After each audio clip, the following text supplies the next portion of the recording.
책과 정나무.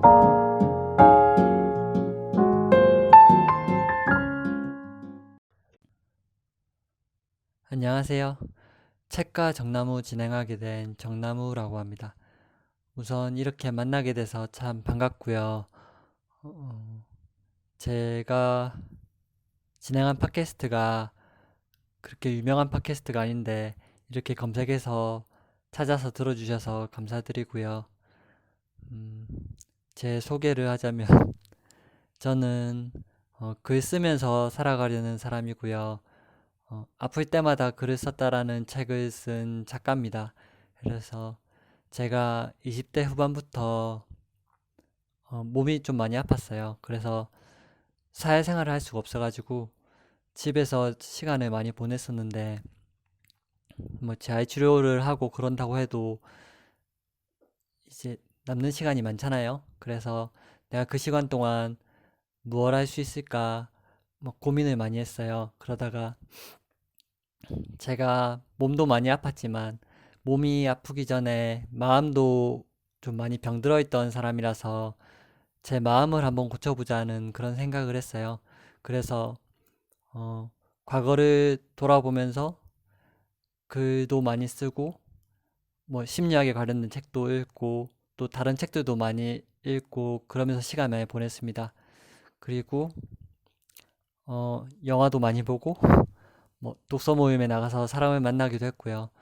그래서 음, 그렇게 몸이 아프면서 한 7년의 시간을 보내는 동안, 어, 그러니까 몸이 낫는 한 7년 정도가 걸렸는데요. 그 시간을 보내는 동안 뭐 돈을 번다거나 어떤 사회적으로 성취를 하지 못했지만, 과거에는 제 스스로를 되게 부끄럽고 창피하게 여긴 인간이었다면, 그 기간이 지난 다음에는 저 자신을 더 이상 예전처럼 창피해하지 않는 그런 사람이 됐어요.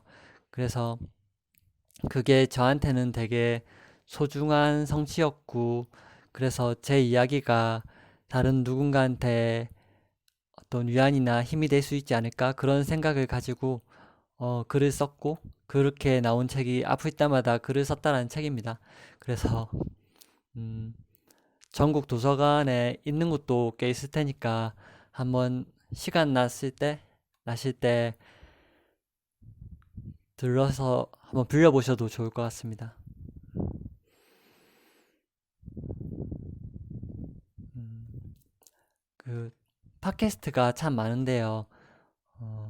이렇게 팟캐스트 하시는 분은 많지만 이분들 중에 이제 팟캐스트를 시작할 때 나는 팟캐스트나 아니면 방송 진행에 재능이 되게 많아가지고 정말 잘할 거야.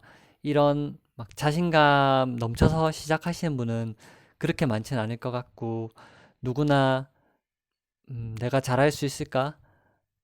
어, 이걸 잘할 수 있을까? 이런 고민이나 아니면 약간의 두려움을 가지고 시작하실 것 같아요.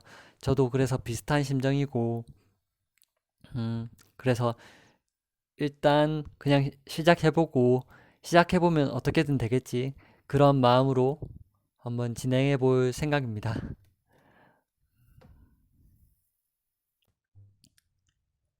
책과 정나무는 책 읽어주는 팟캐스트고요.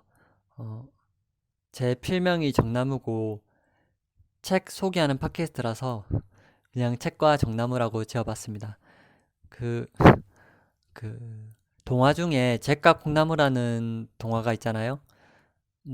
잭이라는 소년이 콩을 하나 심었는데 그 콩이 쑥쑥 자라서 하늘나라까지 가서 막 모험을 하고 내려왔다 이런 이야기가 있는데 음, 이 잭과 콩나무라는 제목이 책과 정나무라는 것과 어감이 비슷해서 한번 이렇게 따봤습니다. 음, 제가 책 읽는 걸 참 좋아하고 책 이야기 나누는 것도 좋아하는데요.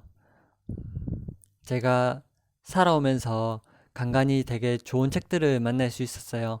그래서 어떤 책은 읽으면서 정말 큰 감동을 받기도 하고, 그래서 막 훌쩍이면서 보기도 하고, 어떤 책은 막 마음이 너무 따뜻해져서 책 읽고 나서도 한참 동안 기분이 좋기도 하고, 또 어떤 책은 저 혼자서라면 평생 동안 평생이 걸렸어도 얻지 못했을 그런 지혜들을 들려주기도 했던 것 같습니다. 그래서 그렇게 책에 흠뻑 몰입해서 빠져서 읽는 그런 시간들이 좋았고, 그렇게 읽은 책들이 살아가는데 되게 큰 힘이 됐고, 또 어, 책을 읽었기 때문에 음, 책을 읽기 이전보다 훨씬 더 좋은 사람이 될 수 있었던 것 같아요. 그래서 제가 이렇게 감동적으로 재미있게 책 읽은 독서 경험을 다른 사람들이랑 한번 공유해보고 싶어서 이 팟캐스트를 시작하게 됐고요. 어, 이제 이 팟캐스트에서는 제가 감명 깊게 읽은 책이나 아니면 인상 깊었던 책을 낭독해드리고 또 책에 대한 감성도 들려드릴 예정인데요. 사람이 되게 커다랗고 원대한 목표를 세우고 시작하면 부담이 되잖아요. 그래서 제가 막 정말 수준 높은 팟캐스트를 만들 거야 라든지 아니면 팟캐스트를 한 200개 만들 거야 라든지 아니면 이동진 씨의 빨간 책방이나 신영철 씨의 문학 이야기처럼 막 진짜 전설적인 팟캐스트를 만든다든지 이런 어, 원다한 목표를 가지면 저 스스로도 너무 부담이 되고 위축될 것 같아서 음, 그냥 가볍게 진행해 볼 생각이고요. 그냥 저만의 방식으로 제가 할 수 있는 만큼만 한번 방송을 만들어 가볼 생각이에요. 그래서 제가 좋아하는 책을 그냥 편안하게 또 소소하게 가볍게 읽어갈 예정이니까 여러분들도 어, 제 팟캐스트에 뭔가 커다란 기대는 하지 마시고 그냥 마음 편하게 들어주셨으면 좋겠고요. 그냥 설거지하면서 산책하면서 또 누워서 시간 때우면서 편안하게 가볍게 들어주셨으면 좋겠습니다. 제가 오늘 소개할 책은 그 알렉산드로 솔제니친이라는 작가의 마뚜르나의 집이라는 책인데요. 제가 살아가면서 이제 책을 읽다 보면 진짜 좀 좋은 책은 어떻게 항상 우연히 만나게 되는 것 같아요. 그래서 누군가가 막 유명하다거나 좋은 책이라거나 그래서 읽어서 좋은 책도 물론 있지만 제가 그냥 살면서 만난 책들은 참 그냥 우연하게 읽은 책들이 참 좋은 책들인 경우가 있었어요. 예를 들면 제가 오래된 미래라는 책을 딱히 누구한테 추천받아서 읽었던 게 아니라 그냥 중고서점에서 어, 알라딘 중고서점에 갔다가 그냥 한번 꺼내 들은 책이 있었어요. 그래서 되게 표지에는 그냥 할머니, 되게 늙으신 할머니가 되게 어린아이를 안고 어르고 있고 둘 다 환하게 웃고 있는 그런 표지의 책이었는데 되게 오래된 책이고 책도 막 약간 색깔이 변색되고 이런 책이었는데 읽어보니까 참 책 내용이 참 좋았던 기억이 있고 감옥으로부터의 사색이란 책도 제가 참 좋아하는 책인데 음, 친구가 생일 선물로 선물해 줬었는데 맨 처음에 좀 읽어보니까 너무 한문도 많고 책이 딱딱하고 해서 그냥 안 읽고 있었던 책인데 제가 몸이 아프고 나서 우연히 그 책을 읽게 됐는데 이게 몸이 아프고 나니까 감옥에서 지냈던 분의 얘기가 더 저한테 많이 와닿더라고요. 그래서 책, 책 내용이 참 따뜻하기도 하고 참 깊기도 하고 해서 한 세네 번을 보고 막 필사하고 뺏겨 쓰기도 하고 그랬던 것 같습니다. 그래서 제가 읽었던 책 중에는 참 좋은 책들이 참 우연히 만난 책들이 많은 것 같습니다. 어, 이 마뚜르나의 집이란 책은 제가 어, 아파트에 분리수거하는 데 있잖아요. 분리수거하는데 이제 저도 재활용품 버리러 갔었는데 누가 이제 그 책 전집을 버려놨더라고요. 그 책이 소련 동구 현대문학 전집 진짜 이 전집이 다 있는 거예요. 그래서 이 뭔가 되게 좋은 기회다 싶고 이 전집을 다 읽으면 엄청 막 지적이고 똑똑한 사람이 될 것 같은 환상을 가졌던 거죠. 그래서 그 책을 이 그 전집을 막 그 박스 그 종이 노끈으로 묶여져 있는 거를 집으로 막 다 들고 왔어요. 그래서 엄마도 막 뭐라 하고 막 누나도 이거 지금 다 틀림없이 괜히 집에 쓰레기만 만드는 거라고 막 생각했었는데 어쨌든 전 집에 쌓아놨었죠. 그래서 한 3년 4년이 지난 동안 제가 이 책을 한 번도 안 드셔보질 않았어요. 한 번도 안 봐가지고 그래서 뭔가 부끄럽기도 하고 해서 그리고 계속 놔둬봤자 책을 안 읽을 것 같아가지고 그냥 다시 저도 재활용품에 다시 내놓았는데 그래도 그냥 다 내놓기가 뭐해서 딱 한 권을 남겼었어요. 근데 이제 한 권 딱 남긴 게 이 마뜨루나의 집이라는 책이었어요. 이 마뜨루나의 집은 그 이 이 이야기 하나만 있는 게 아니라 이반 데니소비치의 하루라는 그런 이야기랑 같이 들어있는 책이었는데 소이제니친이라는 작가의 소설이거든요. 그리고 번역가가 김학수라는 분이세요. 어, 김학수 씨는 이 러시아어를 되게 잘 번역하는 걸로 정평이 나 있는 분이고, 어, 그 러시아 소설 중에 까라마조프가의 형제들이라고 되게 유명한 소설이 있는데 그것도 번역을 하셨는데 그 번역도 참 좋다고 정평이 나 있는 분입니다. 물론 이제 제가 이렇게 말했다고 해서 까라마조프가의 형제들을 읽은 건 아니고요. 어쨌든 이 김학수라는 분이 되게 정확하고 문맥에 맞게 번역을 좀 잘하시는 분으로 알려져 있는데 1989년에 돌아가셨다고 하네요. 그러면 제가 마뚜르나의 집을 좀 읽어드리겠습니다.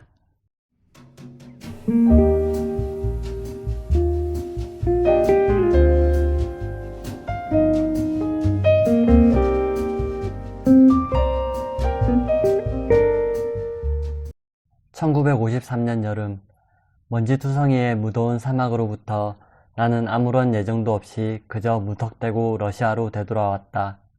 러시아가 넓다고는 하지만 나를 기다리고 있는 사람, 나를 불러들일 사람은 아무데도 없었다. 나는 중부지방으로 가고 싶었다. 그다지 무덥지 않은 곳, 살랑거리는 숲속의 나뭇잎 소리를 들을 수 있는 곳이라면 어디든지 상관없었다.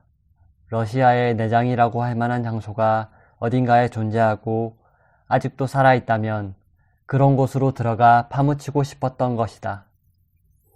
지금부터 1년 전이라면 우랄 산맥 이쪽에서 내가 일자리를 얻을 수 있는 직종이래야 기껏해서 목독군 정도가 고작이었으리라. 웬만한 공장에서는 전공으로조차도 나를 채용해주지 않을 것임이 틀림없다. 그러나 나의 희망은 교사가 되는 것이었다. 경험이 많은 사람들은 여러 가지로 충고해 주었다. 차풀값만 손해볼 뿐이야. 어디로 가든 안 되게 마련이라니까. 나는 인사과로 되돌아와서 창구에 대고 애원했다. 인사과의 직원들은 처음엔 내게 말대꾸도 해주지 않았다. 그러나 얼마가 지나자 또다시 이 방에서 저 방으로 드나들고 전화를 걸더니 사각사각 팬소리를 내면서 서류에 또르포 프로둑트라고 적어주었다. 또르포 프로둑트라니? 뚜르게네프도 이런 러시아어가 만들어지리라고는 꿈에도 생각지 못했으리라. 또르포 프로둑트 역은 낡은 회색의 목조 가건물이었지만 다음과 같은 엄한 게시가 눈에 띄었다. 반드시 정거장 옆에서 승차할 것. 못으로 긁은 낙서가 그 문구를 계속하고 있었다. 차표 없이! 역시 짓궂은 유머 소유자의 장난이리라. 매표구 옆에는 차표 매진이라는 문구가 나이프로 영원히 새겨져 있었다. 이와 같은 단서의 정확한 뜻을 나는 나중에야 알게 되었다. 또르포 프로둑트로 찾아오기는 쉽지만 여기서 떠나기란 그렇게 쉬운 일이 아니었던 것이다.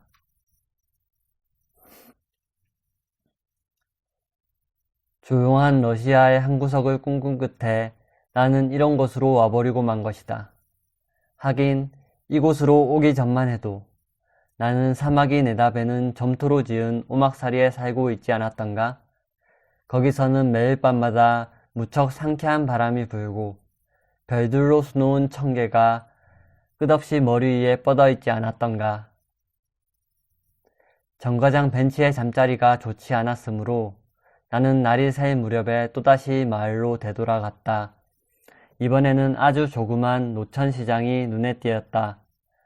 이른 아침이라서 한 사람의 부인이 우유를 팔고 있을 뿐이었다. 나는 우유 한 병을 사가지고 선 채로 그 자리에서 마시기 시작했다. 부인의 말은 나를 감동시켰다. 부인은 그저 짓거리는 것이 아니라 아름다운 억양을 붙여 노래하듯이 말하는 것이었다. 그것은 내가 아시아에 있을 때부터 그토록 그리워하던 바로 그 말이었다. 마셔요. 실컷 마셔요. 혹시 당신은 딴 곳에서 온 분이 아니세요?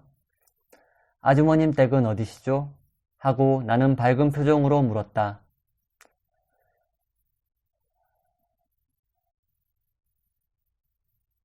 여기서 처음으로 알게 되었지만 이 근처에는 이탄 채굴장뿐만 아니라 철로 저쪽에는 조그만 산이 있고 그 산 너머에 따르이노보라는 마을이 있는데 이 여자는 집시라는 별명으로 불리던 지주 부인이 살던 때부터 이 근처가 아직도 무서운 뮤림이었을 때부터 그 마을에 살고 있다는 것이었다.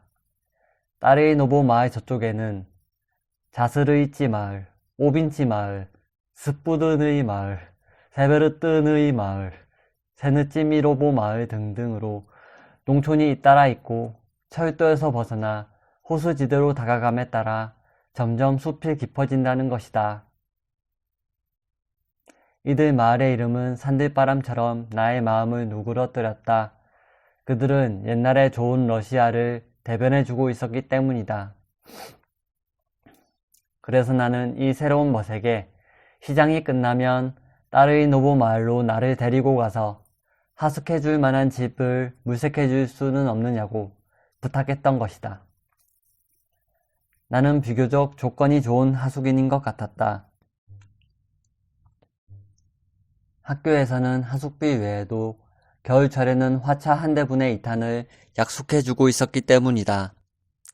여자의 얼굴에 아까와는 달리 근심 어린 빛이 떠올랐다. 이 여자의 집에는 방이 없었으므로 남편이 있는 데다 늙을 대로 늙은 모친을 모시고 있었기 때문이다. 나는 우선 이 여인의 친척집으로 갔다가 그 다음에 다시 다른 친척한테로 안내되었다. 그러나 여기서도 독립된 방은 찾을 수가 없었다. 어느 집이건 다 협소하고 시끄러웠다. 이렇게 해서 우리는 물을 막아서 바닥이 드러나려고 하는 겨울에 조그만 다리를 걸어놓은 곳까지 오게 되었다. 이곳 경치는 마을 중에서도 가장 나의 마음에 들었다. 두세 그루의 버드나무가 있는가 하면 기울어져 가는 농가가 있고 못에서는 오리가 헤엄을 치고 몸을 털고 물을 가르면서 거의가 목가로 올라오고 있었다. 그럼 마뚜류나의 집에라도 가볼까요? 나의 안내인도 이젠 실증이 난다는 듯한 표정으로 말했다. 하지만 마뚜르나의 집은 깨끗하지가 못해요.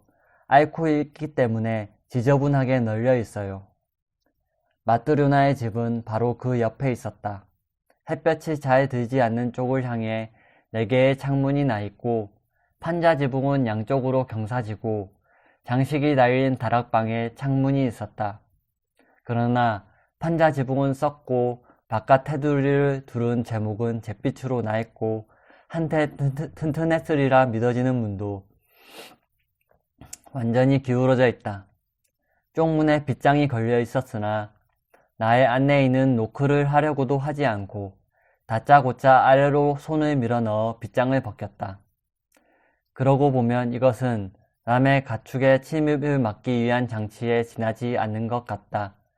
바깥뜰에는 지붕이 없었지만 그 대신 집안은 여러 곳으로 분할되어 있었다. 출입문을 들어서면 곧 조그만 층계가 있고 그것을 오르면 넓은 판자마루가 나타난다. 천장은 꽤 높은 편이고 왼쪽에는 또 하나의 층계가 있어서 2층 방으로 통하고 있었다. 이 방은 빼치카가 없는 별실이고 그 바로 밑에 지하실로 통하는 층계가 있다. 오른쪽은 다락방과 땅속의 광을 겸비한 안채로 되어 있다. 꽤 오래전에 대가족의 연상에서 지은 견고한 집이었다. 지금 이 집에는 60에 가까운 여인이 홀로 외로이 살고 있었다. 내가 들어갔을 때 그 여인은 입구 옆에 순 러시아식 빼치카 위에 누워 있었다.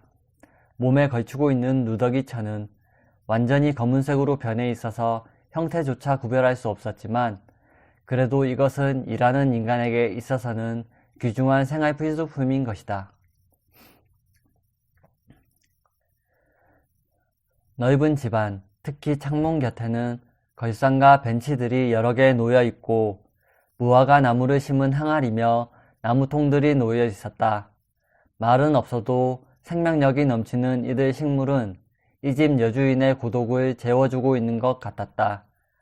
북향 창문에 공색한 빛을 긁어 모아서 무화과 나무들은 싱싱하게 성장하고 있다. 식물에 빼앗긴 나머지 빛 속에서 더구나 굴뚝의 그늘에 있기 때문인지 여주인의 둥근 얼굴은 몹시 노랗고 허약해 보였다.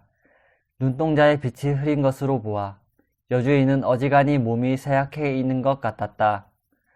나하고 말할 때에도 여주인은 빼치가에 엎드린 채 누워 있었다. 베개가 없으므로 머리는 도화에다 받치고 있다. 나는 아래로 그대로 서 있었다. 하숫건에 대해서 이야기를 꺼내자 여주인은 조금도 기쁜 내색을 하지 않을 뿐더러 자기의 병에 대해서만 자꾸 하소연했다. 지금 마침 병이 좀 나아가는 중이라고 했다. 매달 병이 심해지기만 하면 이틀이건 사흘이건 누워서 일어나지 못하니 당신에게 식사를 마련해 드릴 수도 없단 말이에요. 당신이 하숙을 하신다는 데 대해서는 조금도 염려가 되지 않습니다.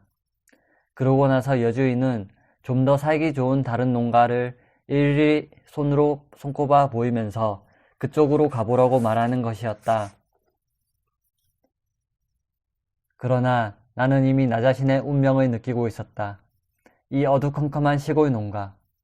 거의 모습을 비칠 수도 없을 정도로 그을은 거울이 있고 그래도 장식을 위해선지 서적시장과 곡물수확의 포스터 2장이 값싸고 야한 색채로 벽을 흥겹게 하고 있는 이 농가에서 나는 살아가야만 하는 것이다.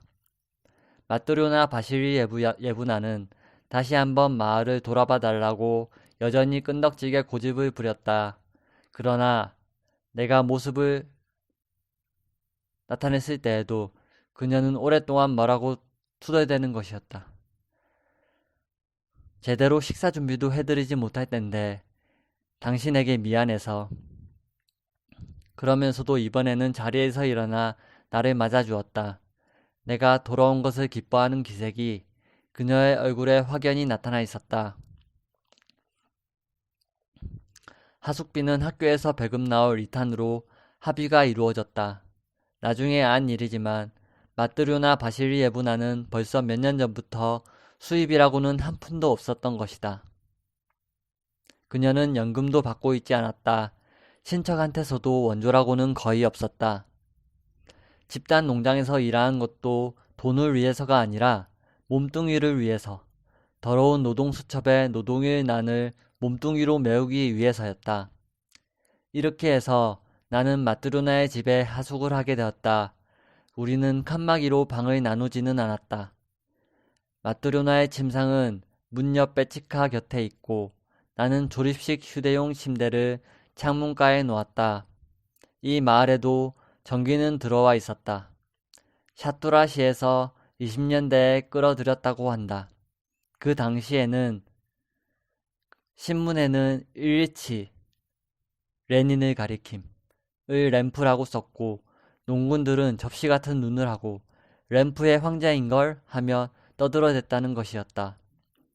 좀 더 편한 생활을 하고 있는 마을의 다른 사람들의 입장에서 본다면 마뚜르나의 농가는 결코 살기 좋은 집이라고는 할 수 없었다.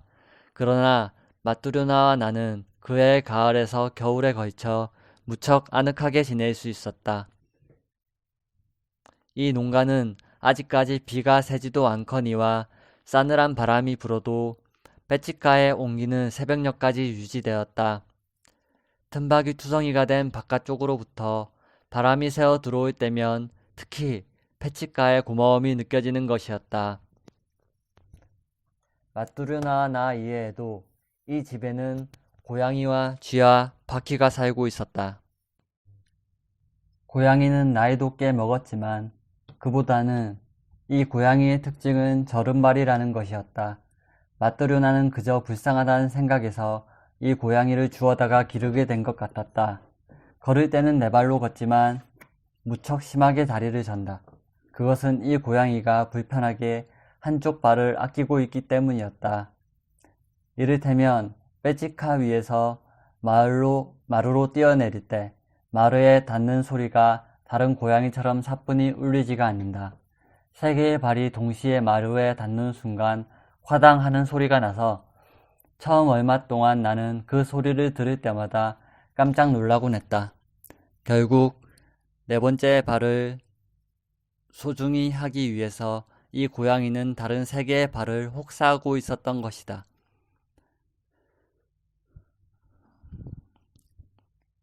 그건 그렇고 이 집에 쥐가 있다는 것은 저른발이 고양이에게 쥐를 잡을 능력이 없어서가 아니다.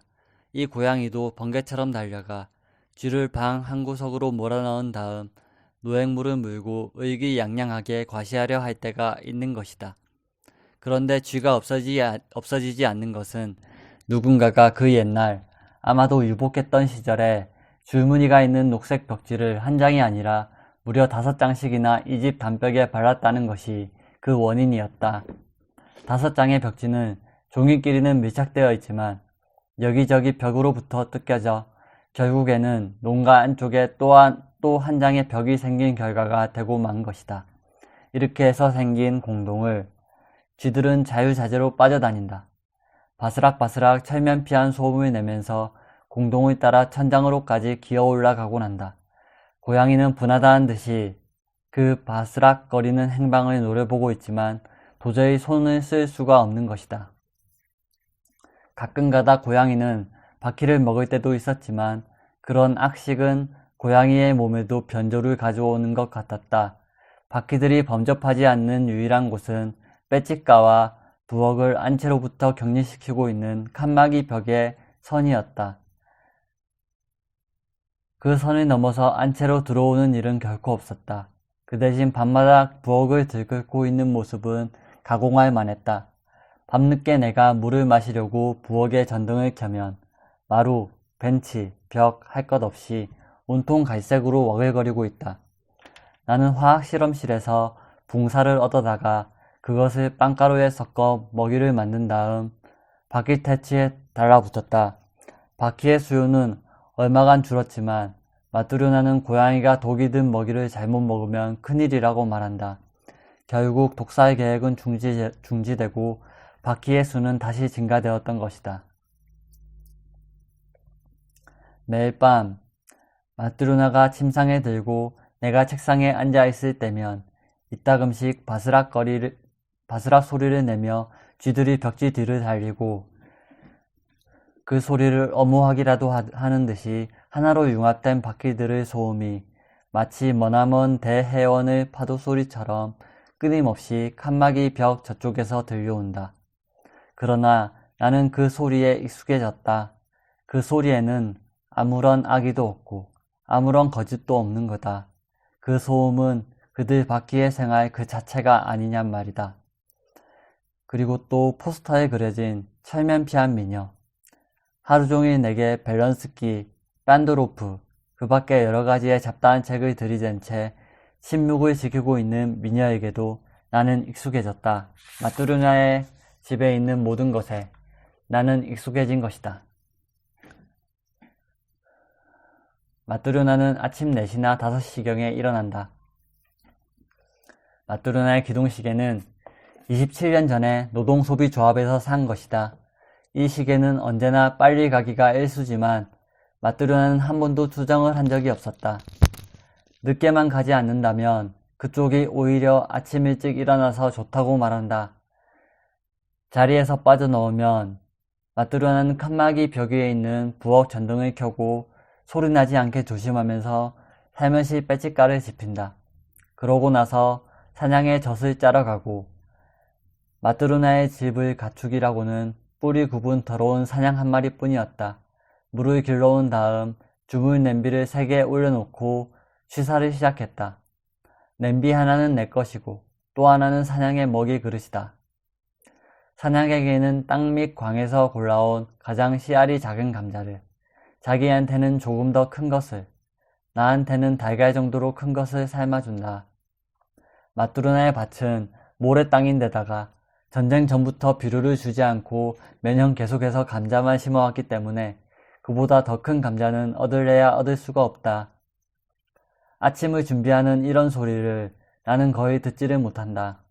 곤히 잠들고 있던 나는 늦은 겨울 햇빛을 받고서야 눈을 뜨고 기지개를 켠 다음 모포와 털외투 밑에서 머리를 내민다.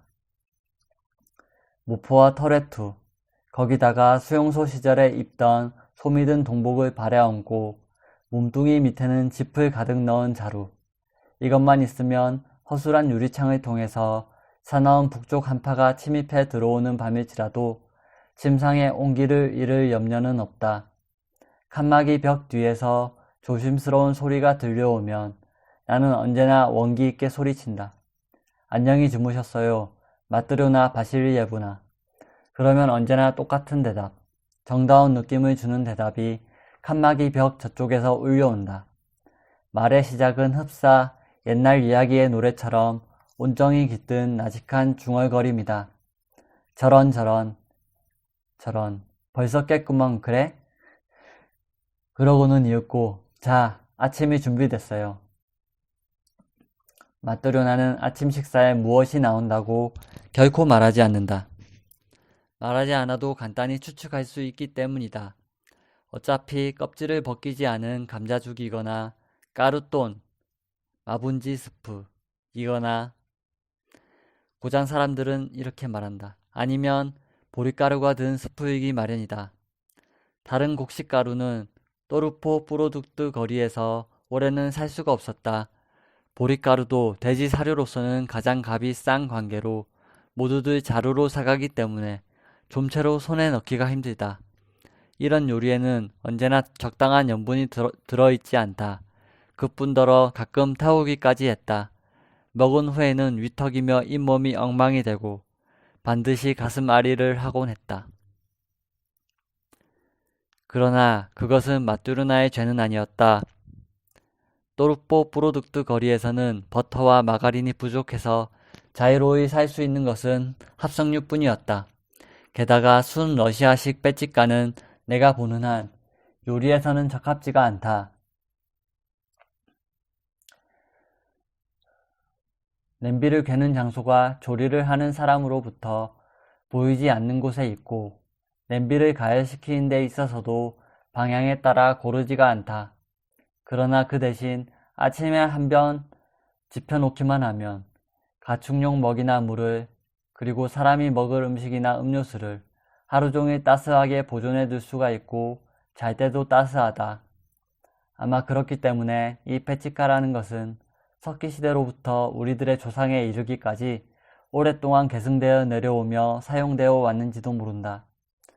나는 내 앞으로 놓여진 것은 무엇이든 깨끗이 처리하고 뭔가 이물질이 들어있으면 끈기 있게 거두어냈다. 머리칼이며 이탄 부스럭이며 바퀴의 다리 등 마뚜루나를 책망할 용기는 내게 없다. 애초부터 마뚜루나 자신이 말하지 않았느냐 말이다. 제대로 식사 준비를 해드리지 못할 테니 당신에게 미안할 거라고. 잘 먹었습니다. 나는 마음속으로 그렇게 생각하며 말한다. 잘 드셨다고요? 이런 식사를? 하고 마뚜루나의 얼굴은 미소로 빛난다. 그리고는 푸르스름한 눈을 천진스럽게 뜨며 묻는다. 그럼 밤참은 무엇으로 하죠? 밤참이란 저녁 식사를 말하는 거다. 나는 전쟁터에 있었을 때처럼 하루에 2끼밖에 먹지를 않는다. 밤참에 무엇을 주문할 수 있겠는가? 역시 감자죽이 아니면 마분지 수프 중에 한 가지가 틀림없다. 나는 그것으로 만족하고 있었다. 왜냐하면 나는 지금까지의 인생 경험에서 하루하루 살아가는 생존의 의의를 음식에서 찾을 수 없다는 것을 배워왔기 때문이다.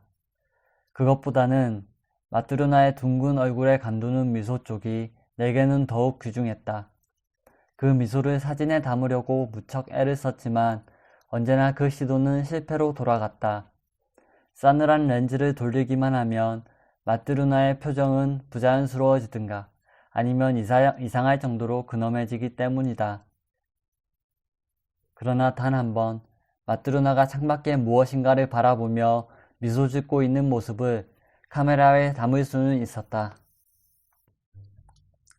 그해 가을 마트로나에게는 고통이 그치지를 않았다. 이웃 사람들은 연금을 받도록 해보라고 마트로나에게 조언해 주었다. 아무튼 의지할 만한 사람이라고는 가까이에 아무도 없었고 병세가 심해진 후로는 집단 농장에서도 내쫓긴 상태에 있었다. 마트로나에게는 납득이 가지 않는 점들이 수없이 많았다. 우선 병을 앓고 있는 몸인데도 폐질자로 인정받지 못하고 있다는 것이다. 그리고 25년 남짓이나 집단 농장에서 일했는데도 그것이 공장이 아니라 집단 농장이란 이유에서 연금은 마트로나 자신에게 지급되는 것이 아니라 그녀의 남편에 대해서, 즉 호주의 상실이라는 사태에 대해서 지불된다는 것이었다. 그러나 마트로나의 남편이 소식을 끄는 것은 벌써 12년 전의 전쟁 초였기 때문에 지금 사방으로 문의하는 편지를 띄워서 남편의 급료가 얼마였는지 조사한다는 것은 무척 곤란한 일이었다.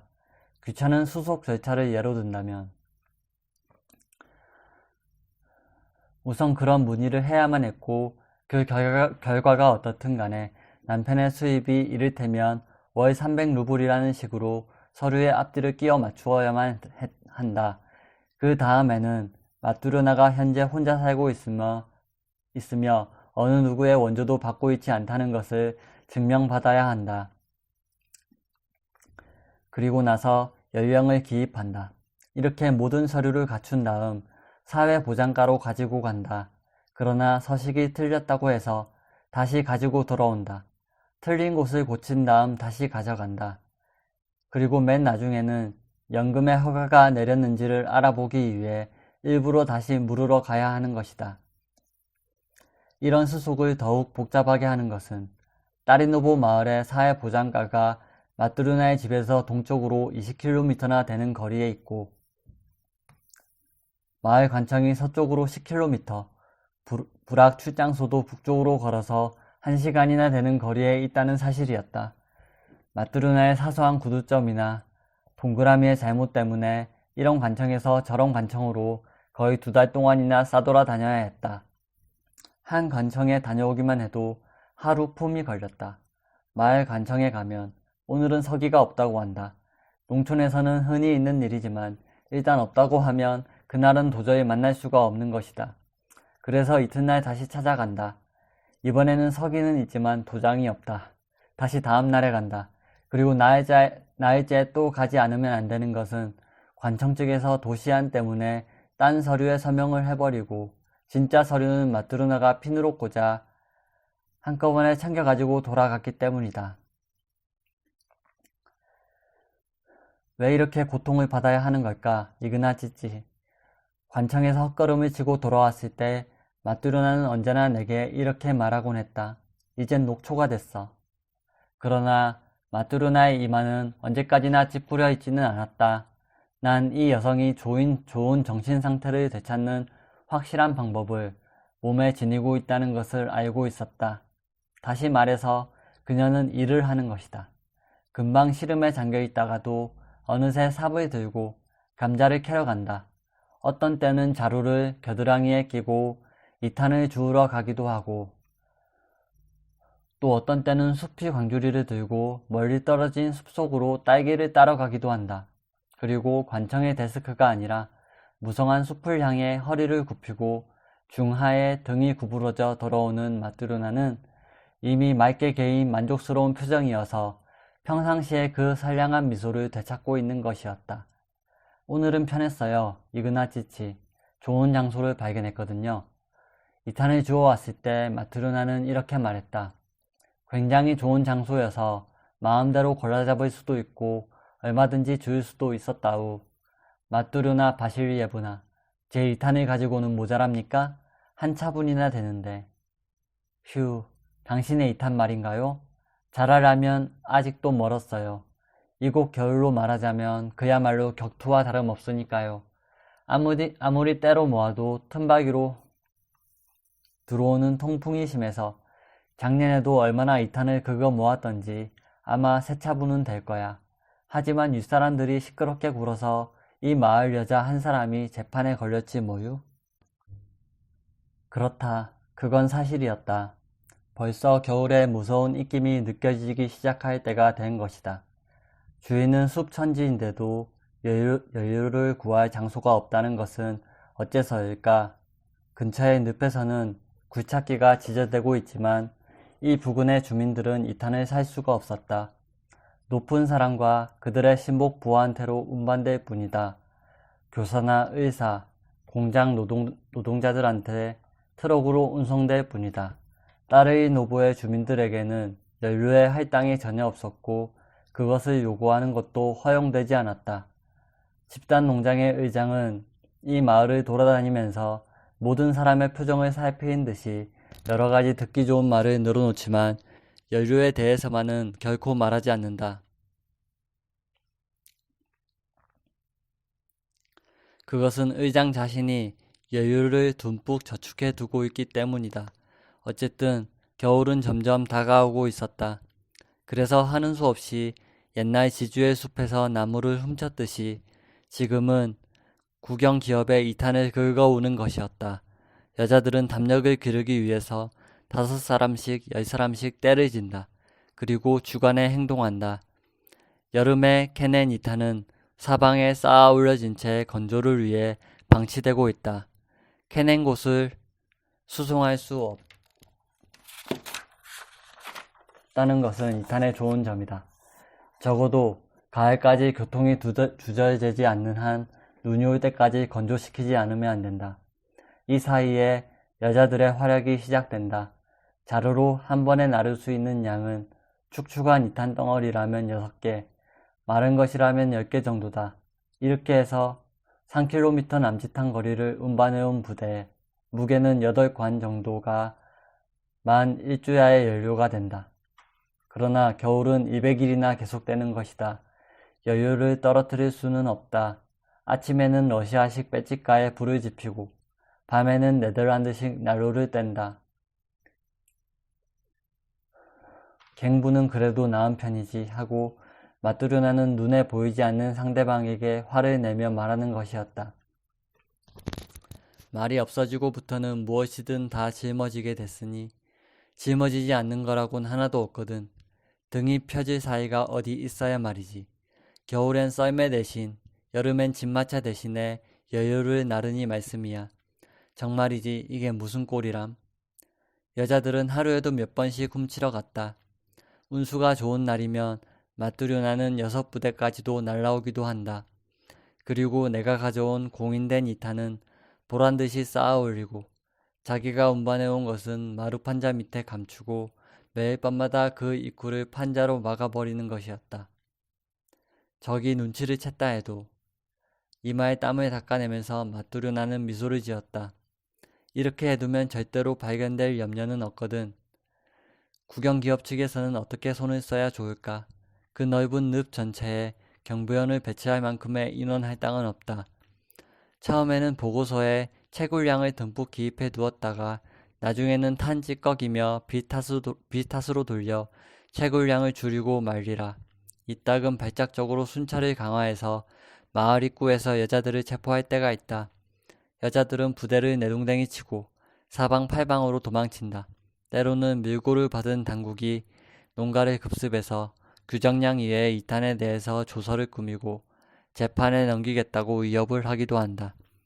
여자들은 당분간 운반을 중지하지만 다가오는 겨울에 내쫓기기라도 하는 듯이 또다시 매일 밤 썰매를 나르기 시작한다.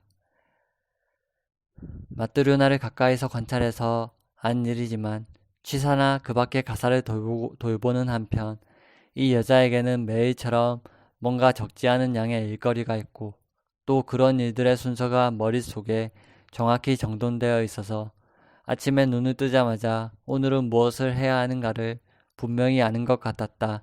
이를테면 이탄을 주워오는 일, 트랙터가 늪에서 파낸 고목의 뿌리를 긁어 모아 오는 일, 겨울 3개월 동안 복숭아를 술에 절여드는 일. 마셔봐요. 이가 깨끗해질 테니.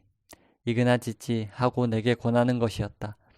감자를 캐는 일, 연근 관계로 관청에 드나드는 일, 이 모든 일을 다 해치운 다음에도 다시 한 마리의 더러운 사냥을 위하여 건초를 어디에서 구해야만 하는 것이다. 왜 손은 기르지 않습니까? 마트르나 바실리예브나. 그것 말이오, 이그나찌찌. 더러운 앞치마를 두른 모습으로 부엌문에서 내 책상 쪽을 돌아보며 마뚜르나는 설명하는 것이었다. 사냥의 전만으로도 충분하기 때문이에요. 게다가 소 같은 건 몸집이 커서 거꾸로 내가 다리부터 먹힐 지경인걸요. 그리고 풀을 베려고 해도 철도 부지에 들어가선 안 되고 영림서의 땅으로 들어가도 안 되니 집단 농장에도 이젠 들여보내주지 않는단 말이에요. 그러나 집단 농장의 사람들 역시 하나에서 10까지 모든 게 다 집단 농장 안에 있는 것도 아니니 눈이 녹아서 풀을 벨 때가 돌아오면 어떻게들 하려는지. 옛날은 정말 흥겨웠어요. 성 베드로 축일에서 성 일리아 축일까지를 풀 베는 계절엔 말이오. 비단같이 아름다운 풀이 가득 자라 있어서.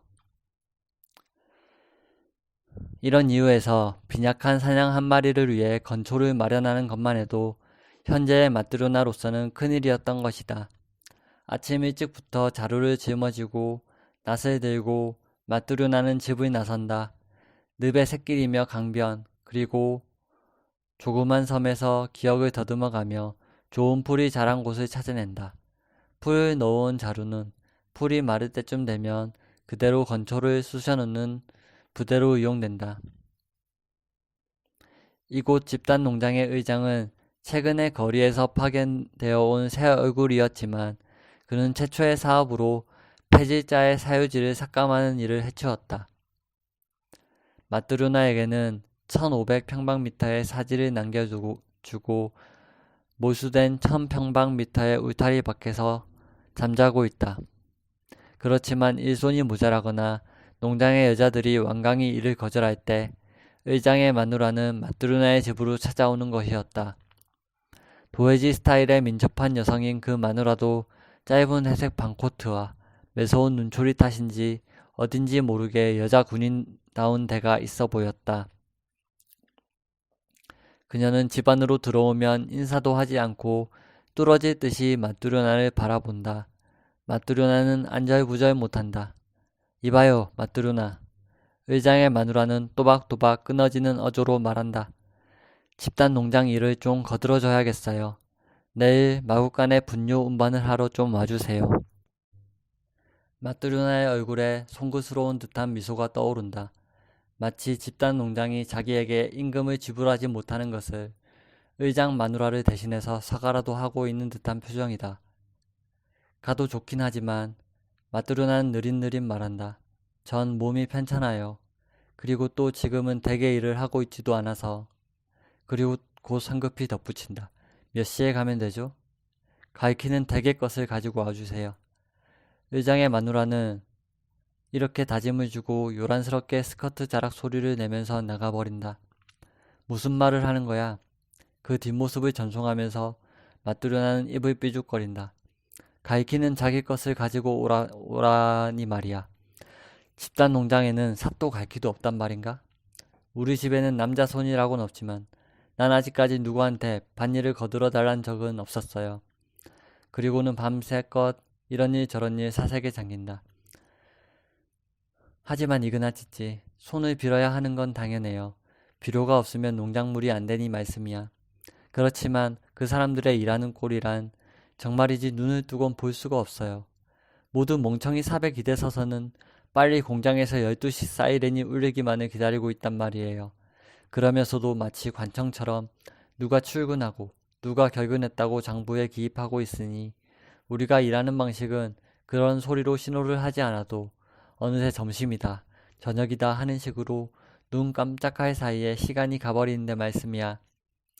아침이 되면 결국 마트료나는 자기 갈 길을 들고 일하러 가는 것이다. 그러나 집단 농장만은 아니었다. 먼 친척이나 이웃 여자들까지 곧잘 마트료나의 집으로 찾아와서는 다음과 같이 말하는 것이었다. 마트료나, 내 일 좀 거들어주지 않겠어요? 감자를 죄다 캐내려고 하는데. 그러면 마트료나는 거절하지 못한다.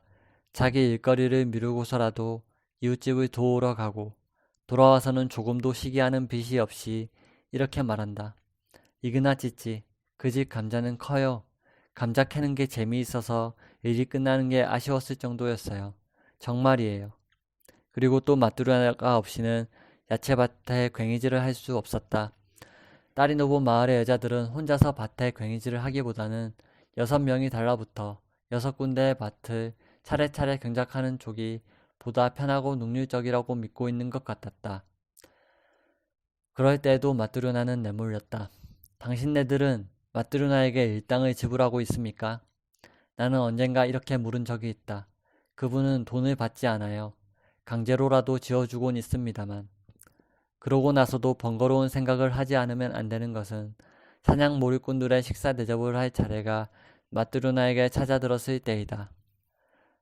사냥 몰입꾼 중 한 사람은 귀머거리에다 벙어리인 건장한 사내이고 또 하나는 언제나 콧물을 흘리고 다니는 소년이었다. 이 당번은 한 달 반에 한 번씩 돌아오곤 있었지만 마뚜르나는 그때마다 굉장한 소비를 하는 것이다. 그는 소비조합에 가서 생선 통조림을 사기도 하고 자기는 입에 넣어본 적도 없는 설탕이며 버터를 준비하기도 한다. 나중에 안 일이지만 농가의 여인들은 사냥 몰입꾼들에게 조금이라도 다른 집보다 나은 대접을 하려고 서로 심한 경쟁을 하고 있는 것이었다. 재봉사와 사냥 몰입꾼은 무섭거든 하고 마뚜르나는 나에게 설명해 주었다.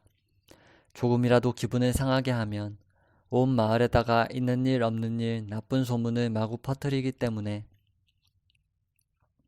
이 정도로 심노가 심한 생활에 가끔 무서운 병이 파고드는 것이다. 일단 자리에 누워버리면 하루건 이틀이건 자리에서 일어나지 않는 마뚜르나는 고통을 호소하거나 신음을 하지 않지만 마치 죽은 사람처럼 옴쭉달싹 앉는다. 그럴 때면 마뚜르나의 친구인 젊은 마샤가 사냥을 거두고 빼찌가를 지피러 찾아온다. 마뚜르나 자신은 먹지도 마시지도 않고 무엇을 원한다고 말하지도 않는다. 마을의 진료소에서 의사를 부른다는 것은 딸의 노보 마을로서는 놀라운 일이고 또 이웃을 봐서도 소견머리 없는 일이었다. 어느 공주님에게 저럴까 하며 뒤에서 험담들을 하는 것이다. 그러나 단 한 번 의사를 부른 적이 있었는데 찾아온 여의사는 새침한 표정으로 좀 누워있다가 웬만해지면 진료소로 직접 찾아오라고 마뚜르나에게 지시했다. 마뚜르나는 정직하게도 아픈 몸을 이끌고 찾아갔고 그 진찰 결과는 구립병원으로 보내어졌지만 그 후로도 소식이 없었다. 여기에는 어느 정도 마뚜르나 자신의 책임도 없지는 않았으리라. 그러나 일이 병을 고친다. 이윽고 마뚜르나는 자리에서 일어나게 되고 처음엔 느리지만 곧 활발히 돌아다니게 된다.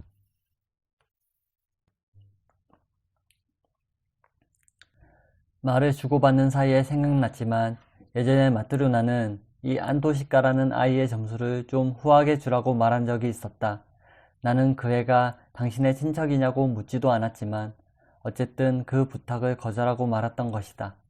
문득 바라보니 지금 또 마뚜르나는 부엌문까지 나와서는 아무 말도 하지는 않지만 분명히 안토시카에게 동정적인 표정을 짓고 있다.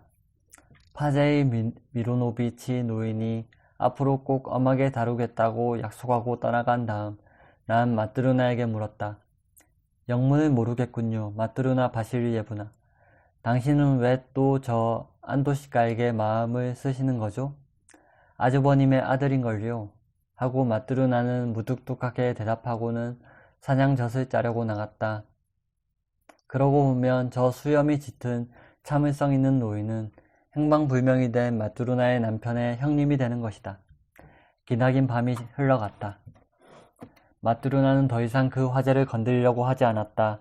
그러나 밤이 깊었을 때 내가 이미 노인에 대해서는 잊어버리고 바퀴가 달리는 소리와 기둥시계 소리를 반주 삼아 조용한 집안에서 일을 계속하고 있을 때 갑자기 마뚜르나는 어두컴컴한 구석으로부터 이렇게 말하는 것이었다. 난 마리오 이그나치지. 하마터면 그분하고 결혼할 뻔했다우. 나는 마뚜르나가 방 안에 있다는 것조차도 잊고 있었지만 어둠 속에서 던져진 마뚜르나의 말 속에는 마치 지금 그 노인한테서 사랑을 호소받고 있기라도 한 듯한 절실한 음향이 깃들어 있었다. 마뚜르나는 밤새껏 그 일만을 생각하고 있는 것이 분명했다.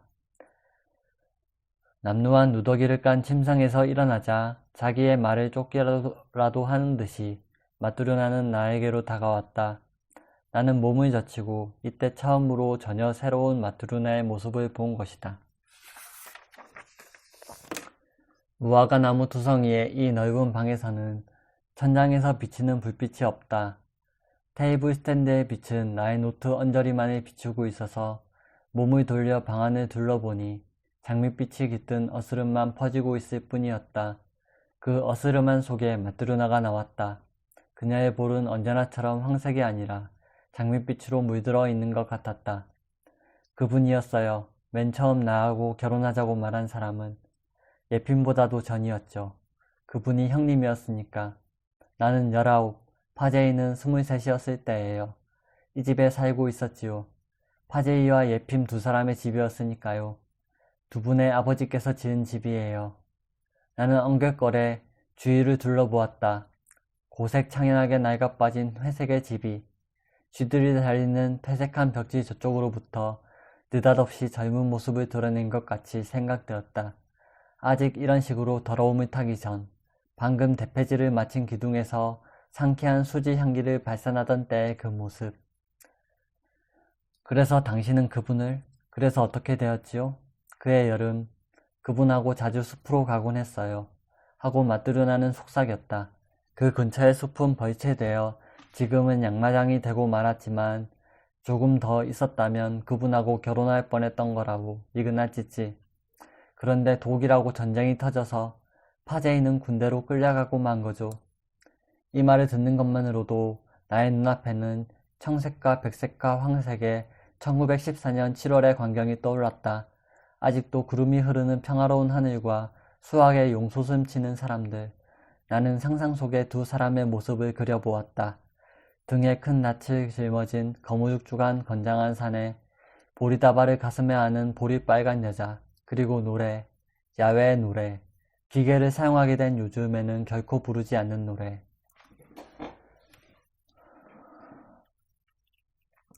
전쟁에 나가서 영 돌아오지 않는 거예요. 나는 3년이나 꼭 참고 기다렸죠. 그래도 소식이 없고 소문도 없고 색이 바랜 낡은 머리수건을 쓴 마뚜르나의 둥근 얼굴은 스탠드의 아늑한 조명 속에서 나를 바라보고 있었다.